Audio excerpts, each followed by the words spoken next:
O incremento dos prezos do alugueiro e dos gastos mensuais desemboca en faltas de pagamento e desafiuzamentos. A falta de oferta complica máis a situación ás familias vulnerables. Un dos temas que máis preocupa á sociedade é o acceso á vivenda. O incremento imparable do prezo para alugar ou mercar fai que moitas familias se queden sen recursos, polo que os desafiuzamentos seguen a producirse sen pausa. Dende Stop Desahucios Barbanza sinalan que é preciso tomar medidas para evitar estas situacións. Claro, os políticos e os gobernantes din que é un tema fundamental, pero, bueno, pouco se está a valentía política, aínda non é suficiente para poder solventar estas situacións. Todo o mundo coñece as solucións, pero pouca xente pon armas para poder frenalo. E apunta que o principal problema ao que se enfrontan as persoas que buscan vivenda, ademais do incremento generalizado da vida, é a falta de oferta en alugueiros. O problema que temos agora nos moitos povos e cidades así da zona, e non tanto da zona, é a falta de vivendas postas en aluguer. Moitas vivendas baleiras, como antes falamos dos baixos comerciales, agora hai moitas pechados, agora hai moitas vivendas baleiras. E iso non pode ser. As vivendas son para vivir. E realmente vivendas non se debe de consentir por parte da administración ni autonómica ni central. Hai unha lei de vivenda que iso ten que estar penalizado. As vivendas tenense que poñer con garantías, pero poñerse no mercado.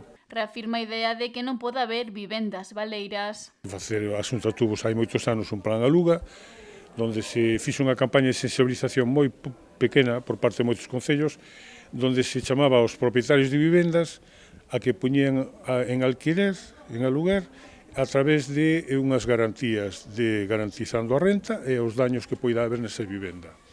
Iso é moi importante. E, en cambio, moi pouca xente se acolleu, moi poucos propietarios se acolleron a esas axudas. Estamos vendo que a maior parte deles, pois, bueno, estamos nunha sociedade democrática de mercado libre, bueno, moita xente o pon solo para alugar durante os meses de verán, principalmente aquí na costa, na nosa zona, por 2, 3.000, 4.000 euros, bueno, e iso resulta máis gratificante, máis o monumento económico máis importante. Outro dos puntos importantes nos que afonda é a construción de vivenda e as negociacións con fondos de inversión como a Sareb para poder contar con máis infraestrutura. Cantidades de vivendas baleiras tamén, e máis deles que son grandes tenedores e que os teñen que poñer no mercado. Para iso teñen que negociar tanto desde a Xunta de Galicia como desde os concellos, porque os concellos tamén teñen atribucións para negociar.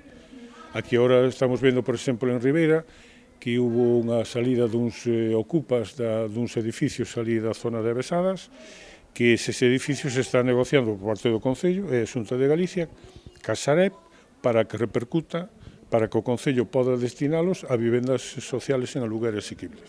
A lei de vivenda leva en vigor dende 2024, pero non acaba de desenvolverse na súa totalidade nalgunhas comunidades autónomas ou non aplicala. E iso hai que aplicalo, ou sí.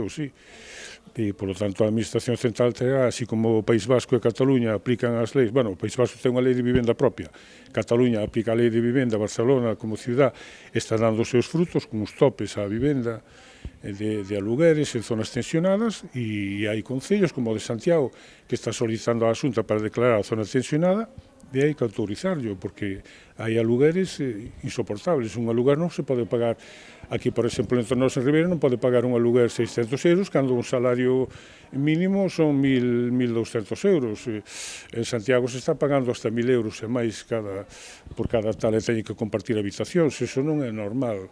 Apunta que hai que poñerlle freo a isto e todo vontade política.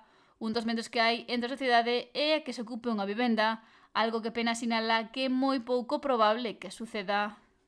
Nas grandes cidades pode haber unha ocupación en zonas puntuales, pero aquí entre nós no Barbanza nada, será o 0,1% ou así, nada. Iso é unha cousa para vender alarmas e para poñer o alarma social cando realmente non existe. O que sí existe son desafiuzamentos, o sí que existe son familias e persoas que están sin alternativa habitacional e teñen que vivir en pisos compartidos, con malos rollos, parellas casados ou sin casar que están vivindo xuntos porque non teñen para onde ir, creando tamén un malestar familiar. Bueno, todas esas situacións estamos vendo día a día. Vivendas que incluso están habitadas por varias familias, e iso está pasando aquí. O da ocupación é un tema moi puntual, sempre houve ocupacións e sempre haberá. Polo que urxe que se poña o foco en cuestións que de verdade afectan á sociedade.